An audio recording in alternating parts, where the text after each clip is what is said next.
जब मैं सुबह उठता हूँ तो यही सोचता हूँ कि जो मैं करने जा रहा हूँ उसके अंदर कोई अच्छी बात है या नहीं। और मैं बहुत किताबें पढ़ता हूँ। As a matter of fact मेरे पास खुद कुछ 15 या 20 हज़ार किताबें मेरे पास घर में हैं। और मैं हर वक्त दिन में 3 किताबें एक साथ पढ़ता हूँ। एक मैं अपनी गाड़ी में पढ़ता हूँ जब काम पर जा रहा होता हूँ, एक मैं सोने से पहले पढ़ता हूँ, और एक आप ज़्यादा ना हंसे तो बताऊँ बाथरूम में पढ़ता हूँ। सो आई रीड ऑल 3 बुक्स। और मैंने बहुत सारी सेल्फ हेल्प और सेल्फ रियलाइजेशन की किताबें भी पढ़ी हैं, लेकिन इस किताब की एक यूनिकनेस है। हर किताब यही कहती है कि अच्छा सोचो, अच्छा दिमाग में लाओ, अच्छे विचारधारा रखो, अच्छी विचारधारा रखो। लेकिन ये किताब के अंदर बताया गया है कि किस तरह वो विचारधारा आपके अंदर उत्पन्न हो सकती है। How can this be created from the inside.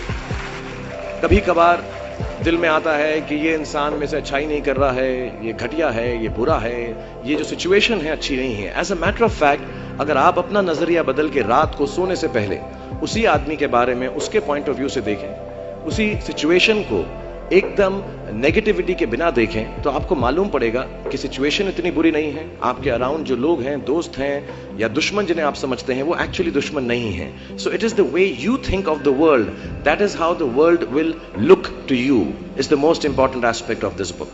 मुझे अपनी भी मुझसे पूछा इन्होंने सवाल, मैंने पूरा जवाब नहीं दिया, कि मैं जब छोटा था तो कैसा सोचता था। मैं सोचता था कि इतना बड़ा स्टार बन जाऊंगा।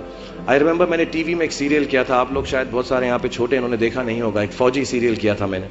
एंड पहली बार जब मैं सड़क में जा रहा था तो मैंने देखा 2 औरतें 3 व्हीलर में हैं, और सडनली उन्होंने मुझको देखा। मेरा नाम उस सीरियल में अभिमन्यु राय था, फौजी में।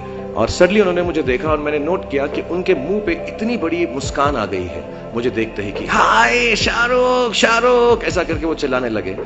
And to me the greatest moment in my life and the greatest desire in my life became कि मैं लोगों को मुस्कुराने की रीजन दे सकूं, उनको मुस्कुराने का रीजन दे सकूं। तो जब मैं मुंबई आया, जैसे जवान लोगों के थॉट्स होते हैं कि मैं बहुत पैसे कमाऊंगा, बहुत नाम कमाऊंगा, बड़ा घर करूंगा, मेरे दिमाग में 2 मेन चीजें इन सब मटेरियल चीजों के पीछे थी।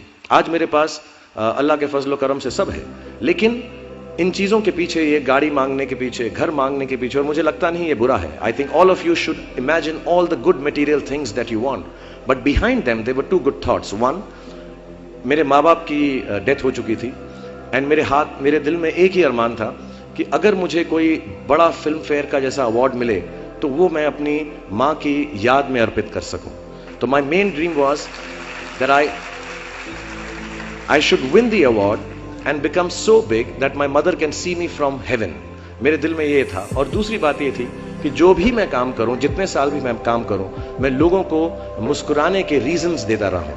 So my thoughts were always very positive. My reasons were very, very clear कि I will do this to bring smiles to people's faces, and that's the God's honest truth. Today sometimes I don't need any of it, but I keep working day and night 20 hours a day। मेरे बेटे का जन्मदिन था परसों, और उसने कहा आप मेरे साथ नहीं हो। नहीं, मैंने कहा मैं काम पे जाऊंगा, बिकॉज लोगों की मुस्कुराहट मेरे लिए सबसे ज्यादा अहम है। So if you have a good reason, all your thoughts and beliefs and everything that you want in this material world will come through। जितने भी जवान पीढ़ी के लोग यहाँ पर हैं, मेरे जैसे जो 20-22 साल के हैं, उन सब से मैं यही गुजारिश करूंगा कि प्रैक्टिकल पर्पसफुलनेस, कि जो काम आप कर रहे हैं उसका कहीं ना कहीं नतीजा, अंजाम मिलना बहुत ज़रूरी है। अगर आप 8 घंटे काम कर रहे हैं तो उसकी आपको तनख्वाह मिलनी चाहिए।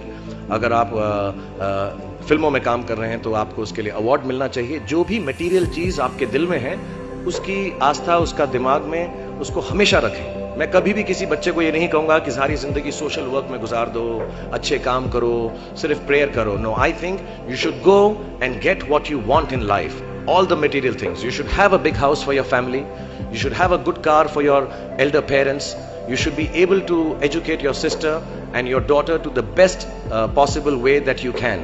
Please do all that, but somewhere in your heart remember that each job that you do, जो भी कार्य आप करें, जो भी काम आप करें, उससे कहीं ना कहीं ह्यूमैनिटी का कुछ ना कुछ पॉजिटिव होना जरूरी है, कहीं ना कहीं पर उनका बढ़ावा होना जरूरी है। If you keep that thought in mind, मैं भी आपको बताऊंगा, कुछ लोगों ने स्टीव जॉब्स के बारे में सुना होगा, अभी रिसेंटली उनका देहांत हुआ। उनको कैंसर था, पैनक्रियाटिक कैंसर था, एंड उन्होंने एप्पल कंपनी, सबसे बड़ी कंपनी मानी जाती है दुनिया के अंदर आजकल, उन्होंने अपने अंतिम समय में 6 महीने में रियलाइज किया कि जब भी मुझे मालूम पड़ा कि अब मेरी मौत करीब है, मुझको फेलियर और सक्सेस दोनों का डर या उससे खुशी खत्म हो गई। मेरे दिल में सिर्फ एक ही बात थी कि जब भी मैं कोई चीज बनाऊंगा, कंप्यूटर बनाऊंगा या कोई भी गुड बनाऊंगा, उससे इंसानों का, ह्यूमैनिटी का क्या फायदा होगा। So I want to tell all the youngsters, please do whatever you want to do in terms of being well off materially, but somewhere keep a spiritual thought that the world should be a better place.